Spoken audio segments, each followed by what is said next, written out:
1000 చేతులలో 500 ధనస్సులు పట్టుకుని 500 బాణాలని ఏకకాలంలో ప్రయోగించాడు పరశురాముని మీద.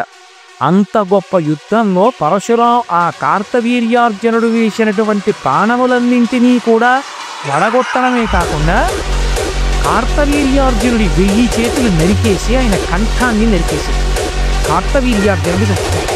ఆ నెత్తురోడిపోతున్నటువంటి పరశువుని పట్టుకుని తిరిగి వచ్చాడు తండ్రి దగ్గరికి. ఆవును తీసుకుని, నాన్నగారండి ఆవును తీసుకొచ్చాను.